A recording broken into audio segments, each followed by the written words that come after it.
Então, vamos que vamos, sejam bem-vindos ao RatosCast, podcast oficial dos Ratos de Cinema, terceira temporada. Eu sou Marcelo Cipreste, aqui comigo estão Marcelo Perello. Tudo bem, Marcelo? Tudo bem, meu amigo, tudo tranquilo. Queria começar primeiro dizendo nossos contatos, né, que é importante dizer. Com certeza. Nosso Twitter é @ratos_cast e o nosso e-mail é ratoscast, tudo junto, @gmail.com. Lembrando que o tudo junto não escreve, né, mãe? É verdade, não, com certeza. Deixar isso bem claro, que às vezes você não manda um e-mail com ratoscast tudo junto. Não precisa. Não precisa, e aí não chega. E aí depois reclama que a gente não responde. Vai ficar muito pé da vida que vai dizer que a gente não responde nada. Eu queria só, antes da gente começar, eu queria mandar um abraço, Maguinho. Na verdade, mandar um abraço para todos os nossos ouvintes, né, que é importante. Com certeza.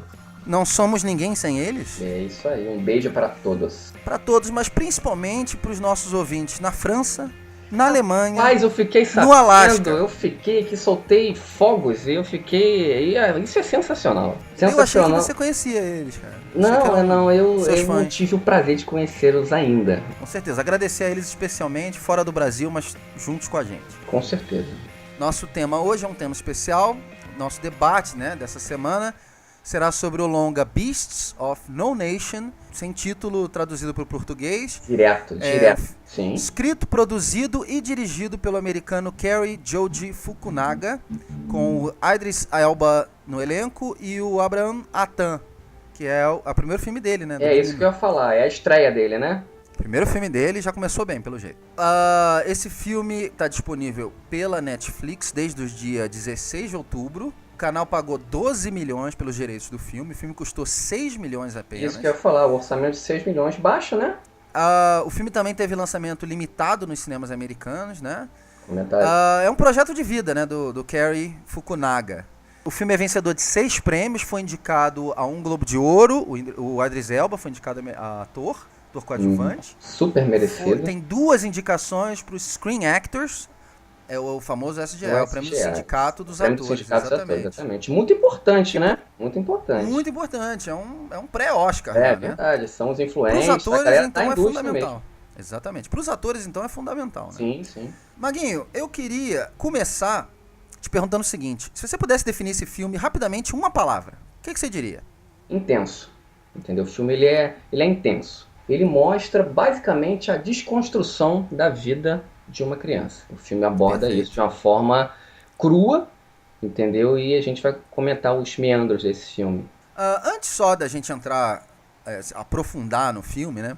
Queria que você me mandasse um recado para as pessoas que ainda não viram o filme. Vou falar alguns motivos que eu já ouvi, né? Seja porque não gostam de filmes que retratam a pobreza, sejam porque não gostam de filmes que retratam genocídio na África. O que você diria para essas pessoas, Maguinho? Cara, eu acho que assim, basicamente, eu vou ser sincero, eu gostei do filme, gostei muito do filme. Não é um filme que me trouxe, vou ser sincero, nada de novo. Porém, assim, eu acho que é um filme importante de ser visto, até pelo burburinho que o Netflix causou. Né? Ele bateu de frente com os multiplex, vamos dizer assim. Né? A gente não vai pagar nada por esse filme, a não ser a nossa mensalidade, né, que a gente tem com o Netflix. Assim, é uma chance de ver 2 belas atuações, o Idris Elba de uma forma fantástica e a estreia desse menino fabulosa. E é uma história que, assim, é muito bem contada. Ela é muito bem contada, né? Algumas coisas que nós vamos comentar também que eu não curti muito, mas é muito bem contado e você participa muito pela visão da criança, da degradação dele. Eu acho que é importante a gente tá vendo e outra coisa também, a gente não fechar os olhos pelo que acontece nos países africanos. E isso aconteceu e vai continuar acontecendo e a gente não pode tampar a vista para isso. É importante ver. Eu acho que a gente não tá tão longe de algumas coisas que acontecem nesse filme, não. Eu concordo com você. A questão de recrutamento de menores de idade, de crianças que pegam em armas, isso não é uma coisa nova, principalmente para os brasileiros, né? Principalmente para nós cariocas, né? A gente vê isso. Mas você vê isso até nas periferias de São Paulo, de Salvador, do Nordeste, você vê bastante também. Não é só no Rio, não. O dia a dia do povo carioca, eu falo porque eu moro aqui, né? Assim, é uma forma que é até complicado falar, mas a gente se acostumou, né, a viver dessa forma, né? Eu acho que você vê pela visão de vários gringos que passam aqui, férias, eles ficam impressionados que você mostre um prédio com um buraco de bala. Ele acha aquilo um Uhum. absurdo, pergunta como é que aquilo pôde acontecer, a gente acha super normal, porque já está inserido aquilo ali. Na nossa vida a gente apenas vive, entendeu? É como já Aham. tivesse feito parte, já faz parte da nossa vida, a gente acaba que não nota que é uma coisa absurda. Por isso que eu digo que a mensagem desse filme, a gente vai chegar a elas, né? Algumas das mensagens do filme são universais, independente se passa na África, no Brasil, enfim. A razão da gente fazer esse cast, na verdade, é que nós achamos que esse filme é um dos mais importantes dos últimos anos, né? Pelo menos eu acredito que seja. Não só pelo tema que ele aborda, mas pela relevância dentro da mídia digital, né? Sim, com A certeza. maneira como ele foi produzido, distribuído, eu acredito que é no mínimo revolucionária. É o primeiro filme com selo Netflix. Caso ele não tivesse sido lançado da maneira que ele foi, né? Vamos dizer que ele tivesse sido lançado da maneira costumeira, nos cinemas e tal, tal, tal. Você acha que ele teria tido o mesmo sucesso que teve na Netflix? Sinceramente, Marcelo, eu creio que não. Creio que não. Na minha Você opinião, teria ido ver esse filme? boa pergunta, boa pergunta. Eu acho que eu teria ido pelo burburinho após, né? Eu acho que de primeira eu não sei se me interessaria ver, mas Aham. vendo pela atuação desses dois atores, eu acho que eu acabaria vendo, né? Mas com certeza é fundamental e notório que o sucesso do Beast of No Nation é muito baseado no que o Netflix fez. Lembrando, o Netflix comprou apenas a distribuição do filme, não é isso? É bom a gente explicar isso com bastante calma, né? O filme foi lançado pela Netflix porque ele foi comprado pela Netflix. A Netflix pagou 12 milhões, Sim.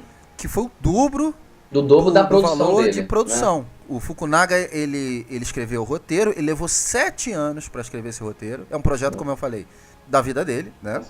Você- Você vê isso muito no filme, eu acho. Você vê a atenção aos detalhes no filme, né? O filme custou 6 milhões e ele foi filmado em Gana durante 35 dias só. Ele É um filmou com um tempo. pouco mais de um mês o filme. E é engraçado que, assim, quando a gente vê o filme, né, é um filme com bastante conteúdo, né, e 35 Uhum. dias é um tempo recorde pra um longa-metragem do estilo que é, guerrilha urbana, locações A que... quantidade A de quantidade de extras que o filme teve, figurantes, né? com certeza, É. é um tempo recorde. No caso da distribuição do filme, o Fukunaga vendeu os direitos, né? O filme foi produzido pelo Fukunaga, Uhum. juntamente com a Bleecker Street, que é uma empresa, uma produtora pequena, Pequeno, ajudou exatamente. ele no financiamento, Sim, e ele tentou distribuir o filme em alguns festivais e tal, tal, tal, mostrou os filmes, e não conseguiu. A última esperança dele, na verdade, assim, nenhum estúdio grande, se Fox, interessou, né? Universal, ninguém se interessou pelo tema, achou que o tema não venderia. Eu não culpo as produtoras grandes, os estúdios grandes, porque é um tema difícil mesmo.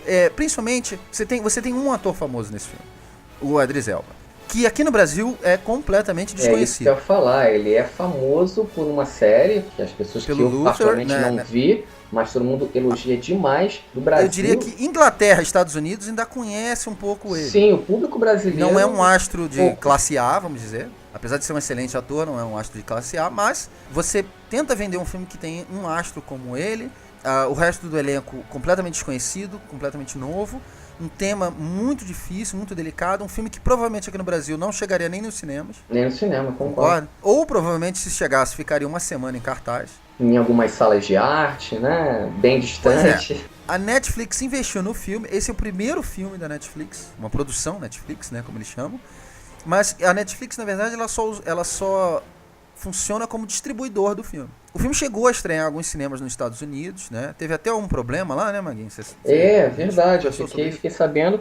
E assim, o que eu acho importante desse filme é que assim, ele já tendo passado, já ter tido passado, pelo menos em uma sala, ele já credencia o filme em algumas indicações, caso seja feito pelo Oscar, né? Pois é. Quando eu falei de revolução digital, eu estava falando exatamente sobre isso. A gente nunca viveu um filme ser realizado, não conseguir distribuição. Muitas vezes um filme desse acaba numa prateleira esquecido, ou enfim, cai numa Netflix da vida eventualmente, É, depois de 2, 3 anos. e um site de streaming compra, né? E dá um destaque tem ao filme. retorno absurdo. Engraçado. E o filme tem essa visibilidade toda. Sim, sim, sim. Eu acho que assim, foi uma tacada para quem tivesse pela primeira vez escutando naquela sala de reunião, tensa, mas eles acertaram muito, muito, porque tanto é que já tem produções com atores como Adam Sandler, Brad Pitt, Angelina Jolie, que já estão em produção de conteúdos para Netflix. Pois né? é. Isso aqui é engraçado, né? Porque a exceção virou a regra agora. Muitos atores, agora famosos, já com mais nome, como você falou, Exatamente. agora estão procurando, sem se estressar em vender para um grande estúdio, estão Agora- procurando as alternativas dos streamings, né? Agora, Marcelo, isso a gente me dá um medo de você né, começar a imaginar como poderá ser futuramente você ver o sepultamento das salas de cinema. Né? Porque Você isso acha que a gente chega a isso? Não? eu espero que não, mas isso evidencia o quê? Né?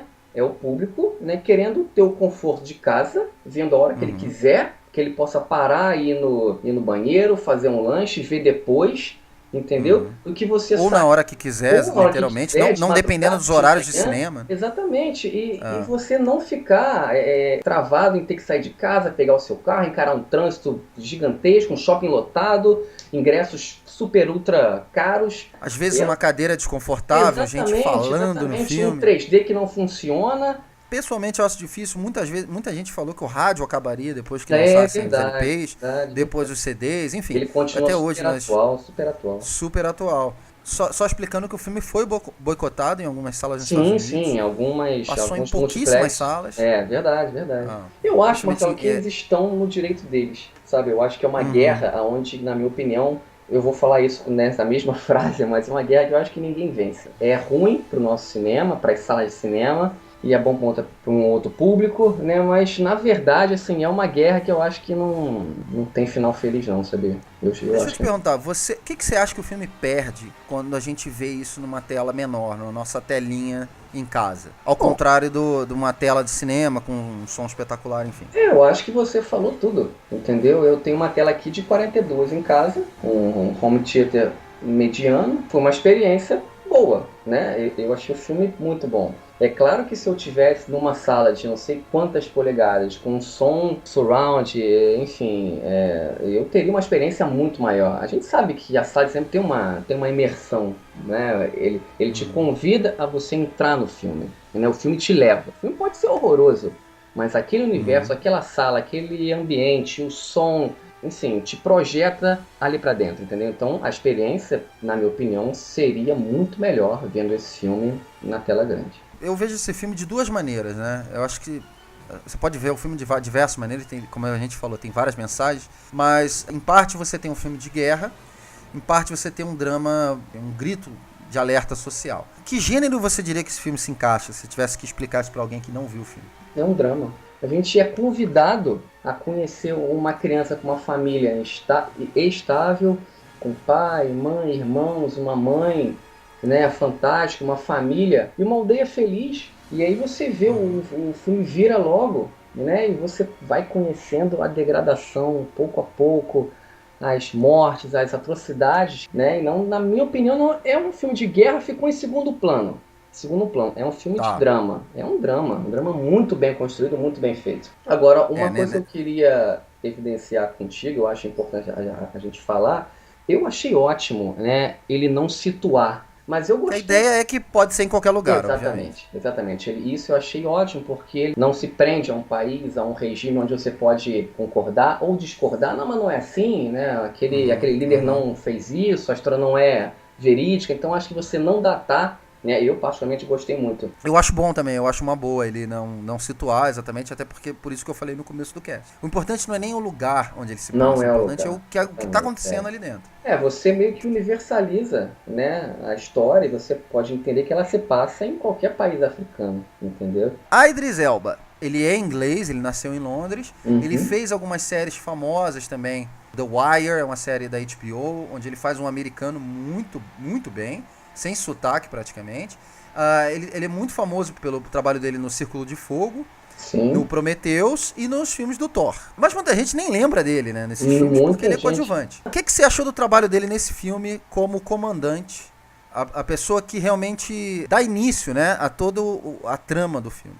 É uma atuação fantástica, né? É a atuação do homem sem nome, tô chamando de comandante, né?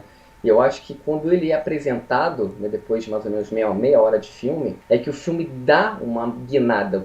O filme muda, o filme começa de uma Quando ele forma. entra, né? Quando Ele tem uma ele entra, o filme presença muito muda, grande. exatamente, o filme muda. Ah, O filme começa de uma forma, né, que você vê o garotinho com o lar, né, familiar, naquele vilarejo, que eles começam a entender que vai ser invadido a qualquer momento. aliás, deixando bem claro, um primeiro ato impecável. Né? Fantástico, Ele consegue fantástico, construir bem a maneira que fantástico. ele se relaciona com a família, com os amigos, Sim, com a sim, cidade onde ele mora, e de exatamente. repente a coisa muda. De repente. Exatamente. E assim, e as atuações, você sente que algo vai acontecer logo. E aí quando acontece que aquela guerrilha do governo entra e dizima aquela vila inteira, né? E o governo Uhum, acha que matou ele também, que matou todos, uhum, né? A família dele. E é ali que o filme vira. O filme tem uma mudança fantástica, né?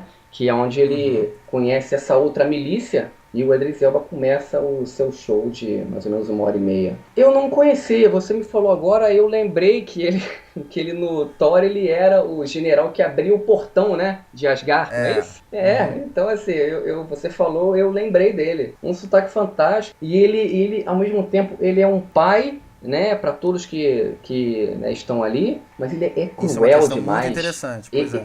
Ele é cruel, mas é cruel de você, nossa, de você não acreditar que ele consegue ser bondoso e muito mal, muito cruel.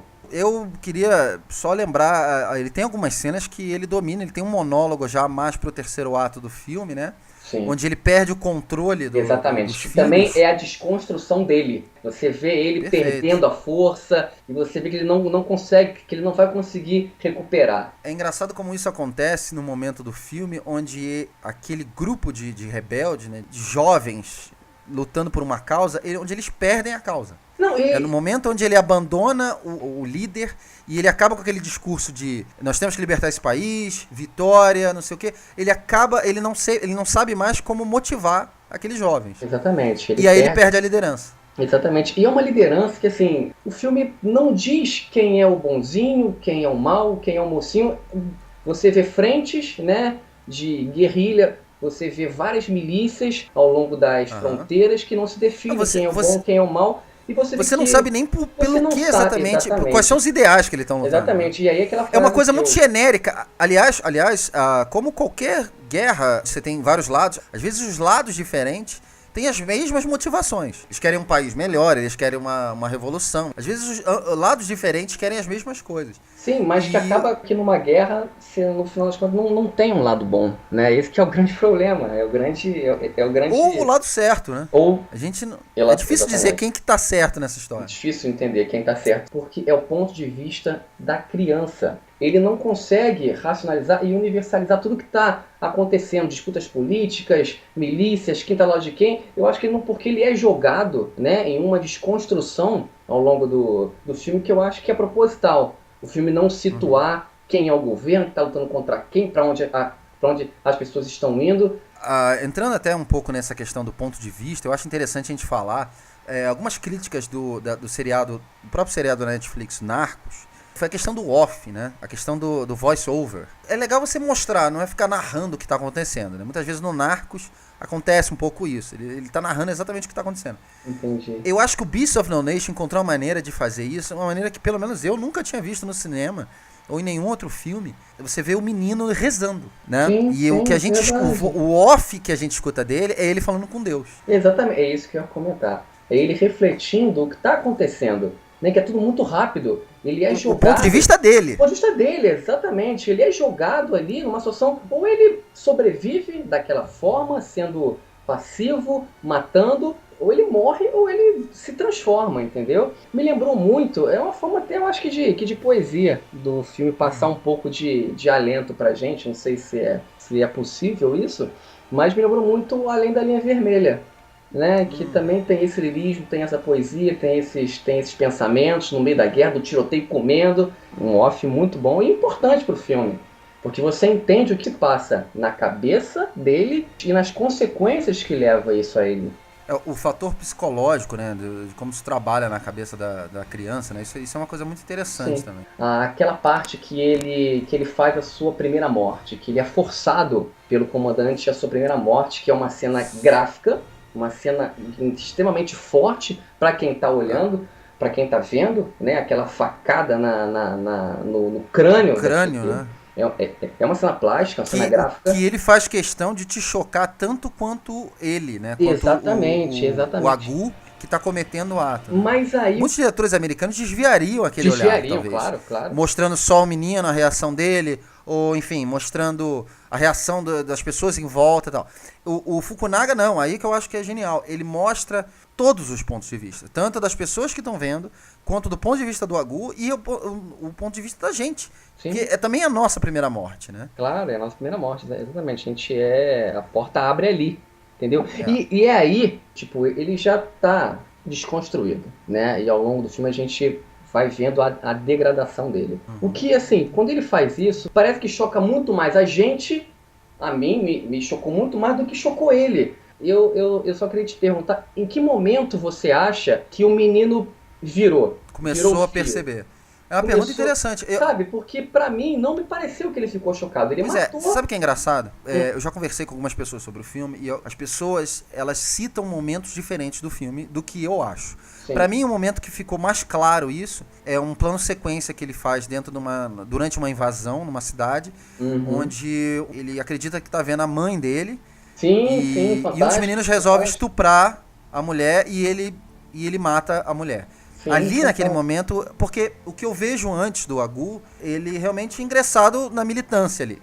Ele faz parte, agora ele faz parte de alguma coisa, entendeu? Ele tem alguém que protege ele tem um grupo, ele realmente acredita que ele não pode ser ferido, que é uma coisa que o comandante faz para levantar o moral da equipe, né? Sim. E ele agora defende alguma coisa, ele tem um sentido no mundo. E eu acho que naquele momento ele percebe que o que eles estão fazendo talvez não seja a melhor coisa, porque aquela mulher ali, ela é mãe de alguém.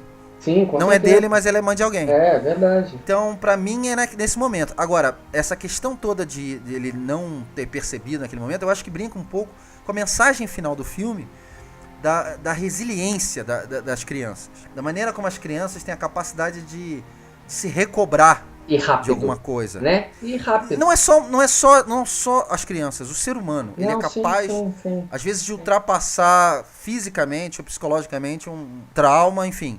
A gente consegue se recobrar. Eu acho que muito do final do filme que algumas pessoas reclamam, um final parado, um final... É um final para você pensar. É um final de reconquista, né? De reconquista, de eventualmente conseguir ter um norte, né? Eventualmente, um norte. Em algum momento a criança volta a ser criança, obviamente com uma cabeça diferente. Eu acho que a grande mensagem daquele último plano do filme é que eles voltaram a ser criança, eles brincam na praia e tal. Exatamente. Mas a gente não sabe que adultos, aquele tipo de situação preparou para o mundo, né? Sim. É como se falasse assim, calma, gente, vocês podem se recuperar. Vocês têm salvação. É uma mensagem positiva, apesar de tudo que a gente viu. Claro.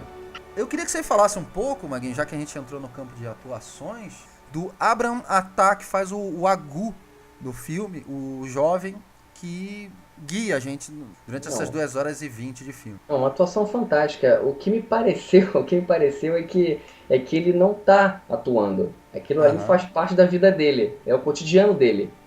Eu diria que todo o elenco tá num nível muito bom, mas ele se destaca. Eu confesso, eu cheguei a comentar com você em off, pra mim é a maior atuação que eu já vi de uma criança em algum filme. Eu não consigo me lembrar de nenhum outro filme onde você tem uma criança vivendo tão intensamente todas as emoções possíveis.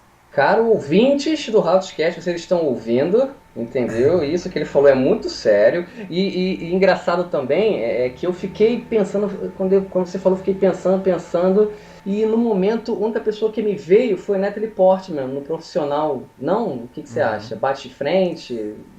Não. Acho que a atuação dela é maravilhosa, mas níveis diferentes. Níveis diferentes, né? É verdade. Mas eu concordo com você. A atuação dele... Mas bem lembrado, né? Natalie Portman, muito bem no Profissional do Luc Besson. Exatamente. Mas comentem, ouvintes. O que vocês acham da afirmação? Por favor, se vocês lembrarem de mais alguém... Preste. que você me diz do roteiro do Fukunaga como um todo, Maguinho? Um filme de Vamos lá. 2 horas e 20, você achou que ele estendeu, ele conseguiu passar a mensagem dele mais claramente? Eu achei a produção fantástica, uma embalagem linda, atuações fantásticas, mas eu achei assim que o primeiro ato, ele me provocou um filme fabuloso. O segundo ato e o terceiro, eu sempre fiquei Bem diferente, esperando. são atos bem diferentes, né? Exatamente. Eu fiquei esperando algo mais, eu fiquei esperando o que o primeiro ato me reservou e me prometeu, entendeu? Eu acho que no segundo e no terceiro o filme te joga muita coisa direto, sem ter aquele, você que é roteirista, você, né, pode me corrigir ou não, mas eu achei que faltou suspense, faltou o algo mais que eu esperei pelo primeiro ato fantástico, né? Não quero que vocês não me entendam mal. O filme é ótimo, adorei o filme. Eu acho que isso tudo me parece proposital. Me parece não, eu acredito que ele tenha feito, eu tenho seguido um pouco a carreira do Fukunaga.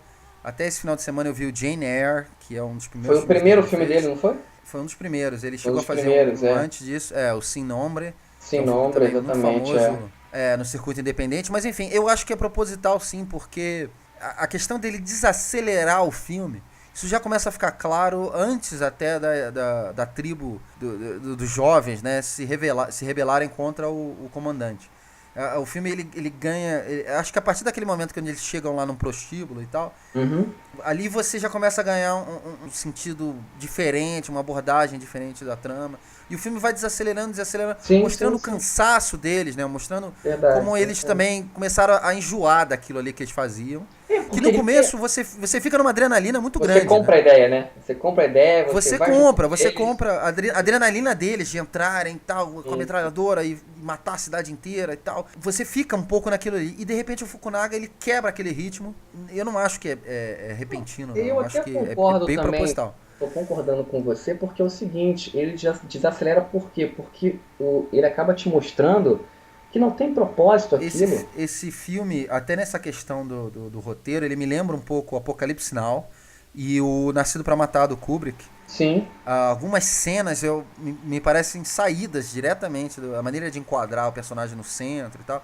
Mas a fotografia, a questão do uso da fumaça, o uso dos soldados se movendo no fundo e tal, me lembra muito também o filme do Coppola. Você concorda comigo, mano? sim, concordo, concordo. E até as últimas cenas fantásticas, muito bem dirigidas, que é aquele diálogo naquela cabana com Que na verdade é ele falando com o autor do livro. Exatamente, é isso que eu ia. As entrevistas que o autor do livro coletou para escrever o livro. Que aí até a criança fala que ele fez coisas que nem ele imagina, né? Que ele matou, que ele fez coisas absurdas. Tem uma cena que eu acho que é muito forte, que aí é que eu te falo que eu não consegui perceber muito em que ponto teve essa virada na cabeça dele, né? Da criança, que é a cena que ele tá naquela cabana com o Idris Elba deitado, ele pede para ele ajoelhar, e aí o amiguinho dele indo buscá-lo, ele mancando, né? É uma cena trágica, uma cena que me deu fica muito... subentendido, né? Fica, Muito e que me causou muito mal, mas eu não senti isso na criança. Senti muito mais em mim, nessas cenas Aliás, mais fortes. Essa cena da entrevista do final tem eu acho que a frase do filme, a frase que encerra o filme é genial. Diga ao mundo que crianças não são soldados. Exatamente, exatamente. É uma frase que ficou comigo, assim, bastante. Sim, é uma frase fantástica. E é aquilo, o filme te leva para um mundo horrível, de guerra, mortes, degradação humana. Mas ele te traz de volta. Aí que tá. Exatamente, te traz de volta. Toda essa questão. E ele fala assim, foi o que nós comentamos, gente, é possível se recuperar. Tem salvação para ajudar vocês. Entendeu? Então ele consegue fazer essa virada de novo pra gente, e a gente terminar o filme, nossa, aquelas crianças terão um futuro. Entendeu? E aí você se sente feliz. Existe uma esperança nisso tudo. Uhum. Queria que você analisasse um pouco o trabalho do Fukunaga. 7 anos trabalhando nesse filme. Ele fez outros filmes durante isso. Trabalhou na série True Detective, é bom falar isso. A primeira temporada foi sucesso absoluto. Muito bem elogiado. Ele venceu diversos prêmios, né, de direção. Sim. E o foco dele sempre teve nesse filme. Ele acreditou no filme o tempo todo. Eu queria que você falasse um pouco desse trabalho dele como roteirista, diretor, produtor, enfim. Lembrando também, deixando claro também, que ele foi o diretor de fotografia do filme e ele foi câmera também. Ele ocupou pelo menos uns 6 cargos diferentes na produção do filme. É uma produção dos sonhos mesmo, né? É a produção da vida dele. Ficaria com muito dó dele se o Netflix não tivesse comprado a ideia dele. Porque eu acho que esses 7 anos de produção, eu acho que pelo filme que é um filme difícil que a gente comentou agora, eu não sei se ele iria angariar os louros que ele está tendo agora, entendeu? Mas é uma produção respeitadíssima, merecedora de todos os prêmios, é uma produção muito boa, é uma direção de fotografia fantástica, é um controle da câmera fantástico, formidável também, um roteiro coeso, apesar daquelas pontas que a gente citou agora, mas totalmente entendíveis, né? É uma produção fabulosa, né? Eu acho o trabalho dele impecável em vários sentidos. Acho que ele conseguiu fazer um filme diferente de diversos filmes que são muito próximos. Algumas pessoas já apontaram alguns filmes, por exemplo, um dos filmes que eu ouvi falar, que lembro muito esse filme, e algumas pessoas falaram que é até melhor, é um filme chamado War Witch. Não vi, não conheço. Que é praticamente a mesma história, só que do ponto de vista de uma menina. Nossa. Eu comparo esse filme, o impacto que esse filme teve comigo foi próximo ao que Cidade de Deus teve comigo. Obviamente, eu como carioca também, eu vivi um pouco daquilo ali que tem no Cidade de Deus. Eu morava do lado da Cidade de Deus, na freguesia. Sim. Na época onde se passa o filme e tal. Então eu acho que esse filme me disse muito. Eu acho que o Fukunaga, que é americano, ele contar o que ele contou nesse filme, pra mim, só uma pessoa que passou por aquilo. E eu comparo o trabalho dele ao do Fernando Meirelles, que é paulista e contou uma história também muito próxima, apesar dele não ter vivido aqui. Apesar de não ter vivido, exatamente. E aquilo que nós comentamos, uma fotografia muito parecida, que quer falar sobre a fome, miséria, sobre guerras. Então, assim, é uma fotografia muito parecida, a Cidade de Deus e o Beast of No Nation. Mas, com certeza, concordo com tudo que você falou, tá de parabéns. Fukunaga, esses 7 anos, se transformou, né, em um filme fantástico. De 1 a 10, que nota você daria pra esse filme? Ai, Marcelinho, vamos começar a dar notas. Gosto da nota, porque aí as pessoas comentam que não concordam. Mas, por favor, eu quero os comentários também. Mas, enfim, por tudo que eu vi, por tudo que eu embarquei, eu vi o filme 2 vezes, gostei de praticamente tudo que eu vi. Atuações fantásticas, produções fantásticas, locações maravilhosas, direção de arte linda, fotografia linda. 9. Dou 9 pro filme. Maravilha. Eu dou 9.9. Excelente. Passamos com louvor, né? Passamos direto. Nossa, passou bem. Passamos tranquilo.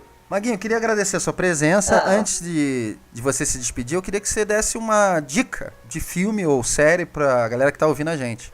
Eu vou indicar um filme que particularmente ele estará na minha lista dos 5 melhores do ano.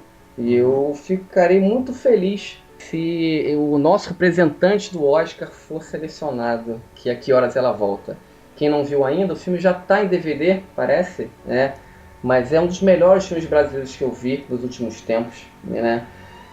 Gente, por favor, né, parem com o preconceito com a Regina Casé. Eu concordo que ela faz filme... Parte culpa da própria Regina Casé, mano. Concordo, mas ela tem que trabalhar. Eu acho que é isso. As pessoas têm que trabalhar, né? O que eu acho que não desqualifica em nada ela como atriz. Ela é uma excelente atriz, entendeu? Não tenho o que falar dela como atriz. Ela dá uma aula como a Val, a empregada doméstica. Para quem não conhece, um breve relato sobre o filme, é a história de uma empregada doméstica que ela vive em São Paulo na casa de uma família classe média alta. E eu acho que assim, o filme aborda de uma forma muito crua o trabalho, vamos dizer assim, escravo, né? E a convivência absurda entre empregado e empregador. É um absurdo você... E assim, o filme, você se identifica demais com o que acontece. É incrível, você chega até a ser irritante você ver a mesa posta e ela tem que tirar, colocar os pratos, o pai indo na geladeira, abrir a geladeira e ela colocar o guaraná, entendeu? Então, assim, é um filme que pode estar sentada uma empregada doméstica e uma socialite do Morumbi, de São Conrado. O filme vai falar para as duas, então, por favor, não percam. Vejam antes do filme ser premiado, porque senão não vai ter graça. Então vejam, não percam Que Horas Ela Volta, é a minha indicação dessa semana. Quantas vezes você já viu esse filme, Maguinho? Eu vi 3 vezes. As 3 no cinema. Eu vi as 3 no cinema. E as 3 me emocionei, as 3 eu chorei. Rapaz. Bom, eu acho até que essa indicação tem bastante a ver com o que a gente falou do Beasts of No Nation. Sim, também, né? Boas atuações, um filme independente, um filme com um tema bem relevante. O filme que eu queria indicar é um filme que passou pelos cinemas meio rápido, mas é um filme que vale a pena vocês procurarem. Eu já vi 2 vezes também. Se chama The Gift, O Presente. Nossa, que bela indicação. O filme estreou e ele passou que eu nem vi. Sem dúvida nenhuma, um dos melhores filmes de suspense que eu vi esse ano. O filme é dirigido pelo Joe Edgerton, que é ator do filme, inclusive. As pessoas vão lembrar mais dele, ele foi o Ramses no filme Êxodos, dirigido recentemente pelo Ridley Scott. Excelente ator. Ele tá no Warrior também, que é com Tom Hardy. Ele escreveu e dirigiu esse filme, e ele é um dos atores, né, o ator principal. O filme também conta com Jason Bateman, num papel completamente diferente do que ele já fez na carreira dele. Nossa, e com uma atriz que eu acho muito boa, Rebecca Hall, né, já trabalhou em diversos filmes, Vicky Cristina Barcelona. Ela também fez O Grande Truque, que é do Nolan, uma excelente atriz, enfim. Esse filme, na verdade, se você ver o trailer desse filme, você vai ter somente 10% do que é o filme. Isso é ótimo. O trailer te vende um thriller psicológico, mais ou menos naquela linha dos filmes dos anos 80, aqueles filmes que... Eu lembro de alguns filmes que o Michael Keaton fez, por exemplo, que ele era um psicopata, que seguia uma família, ou aqueles filmes que o Ray Liotta também fez bastante e tal. Sim, sim. Ele começa por aí, mas ele é um filme completamente diferente. Ele é um filme que brinca muito com a questão do mocinho e do bandido, de quem é que tá certo, quem é que tá errado, quem é que tá mentindo, quem é que tá falando a verdade. E quando chega na questão do presente em si, é uma questão bem chocante, assim, eu diria que muito bem estruturado pelo roteiro. Um filme bem diferente do que vocês esperam ver. Então é uma pena que o filme, até por ter atores não tão famosos aqui no Brasil, tenha passado tão rápido aqui. É um filme que vale ver, tem um roteiro muito bom, diálogos maravilhosos, algumas cenas marcantes. Uma das grandes surpresas do ano. E um filme que eu acho que tem que ser visto. Maguinha, queria agradecer mais uma vez a sua presença. Então, galera do Ratos, é muito prazer estar sempre aqui. Marcelo, caro ouvintes, sempre que quiserem estou à disposição, às ordens. Maravilha. Quem quiser falar com o Maguinho também pode mandar um Twitter, né? Uma mensagem no Twitter pra gente, @ratos_cast, ou pode mandar um e-mail pra gente, ratoscast@gmail.com. Pode mandar endereçado pro Maguinho que a gente repassa pra ele e ele responde depois, certo? Agradecendo a vocês, eu sou Marcelo Cipreste. Você pode acompanhar a análise de todos os filmes que eu vejo no meu letterboxd.com/mcipreste com Y. Mais uma vez, agradecendo a todos que escutam a gente. Um abraço e câmbio final.